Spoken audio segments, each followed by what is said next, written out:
안녕하세요. 채쌤입니다. 오늘 영상은 위인정기 백범 김구 창비에서 나와 출판된 책과 김구 선생님의 자서전 백범일지를 같이 엮어 가겠습니다. 이 책은 신경림 선생님의 백범일지를 어린이들이 읽기 편하게 정리해 주신 책입니다. 김구 선생님은 이름이 여러 개였습니다. 김창암, 김창수, 김구 모두 선생님 이름입니다. 어렸을 때부터 유명한 장난꾸러기였죠.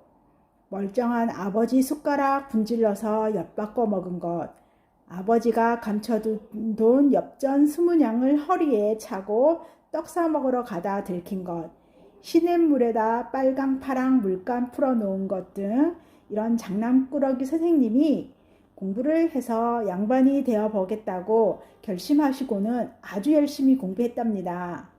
그래서 과거 시험을 보게 되었지요. 저는 여기서 우리나라 19세기 후반의 과거 제도의 폐단에 대해 알 수 있었습니다.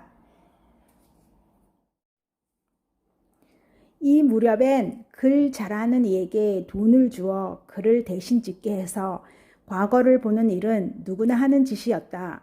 더 심한 것은 돈을 받거나 연줄로 해서 급제할 사람을 미리 정해놓고 시험은 형식적으로만 보는 것이었다. 이 당시 2차 산업혁명의 전환기에서 우리나라가 겪는 교육제도의 문제점이랄까요? 지금 우리는 4차 산업혁명이라고 하잖아요. 전환점인 것이지요. 이제 우리도 가장 중요한 교육은 폭넓은 독서로 사고력과 창의력을 길러야 합니다. 김구 선생님도 감옥에서 크게 깨달았어요. 그것은 외국을 무조건 배척하고 우리나라만 옳다는 편견을 깨트렸지요. 지금까지 그는 외국이라면 무조건 배척하는 길만이 우리가 살아갈 길이요.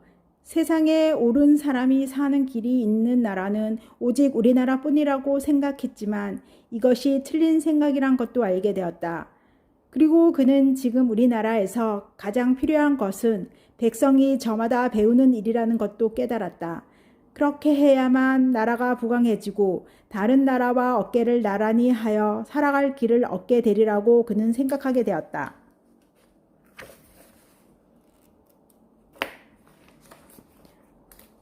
서양의 문명을 받아들여 나라의 제도를 고치지 않고는 나라를 보존할 길이 없다고 그는 믿고 있었으며 그러기 위해서는 백성 한 사람 한 사람이 깨우치는 일이 가장 필요했다. 따라서 그에게 있어 아이들을 가르치는 일은 바로 나라를 위해 일하는 것이었다.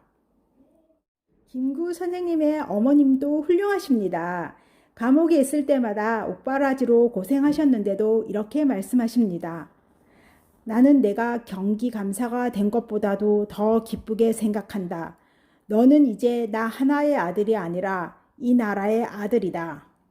역시 그 어머니의 그 아들인가 봅니다. 저는 개인적으로 백범 선생님의 백범이 흰 호랑이, 즉 비범하고 용맹한 의미인 줄 여태 알고 있었거든요. 그런데 전혀 그런 뜻이 아니더라고요. 백범의 백자는 우리나라에서 가장 천한 백정에서 따온 것이요. 범자는 평범한 사람이란 뜻으로 쓴 것이니 두 자가 모두 가장 낮은 사람임을 나타내는 글자였다. 가장 낮은 사람까지도 그를 깨우치고 애국심을 갖게 되어야만 우리나라가 완전한 독립국이 될 수 있다. 그가 호를 백범으로 고친 것은 바로 이런 생각에서였던 것이다.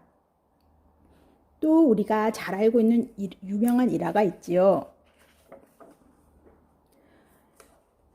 윤봉길은 자기의 시계를 꺼내어 김구에게 주며 말했다.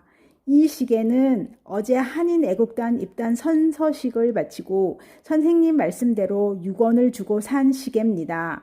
선생님 시계는 2원짜리이니 이것하고 바꾸지요. 저는 시계가 앞으로 1시간밖에 쓸 데가 없으니까요.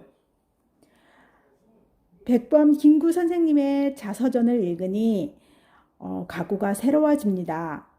어떻게든 통일된 대한민국 건국에 온 힘을 다했는데 아직 김구 선생님의 뜻이 이루어지지 않았어요.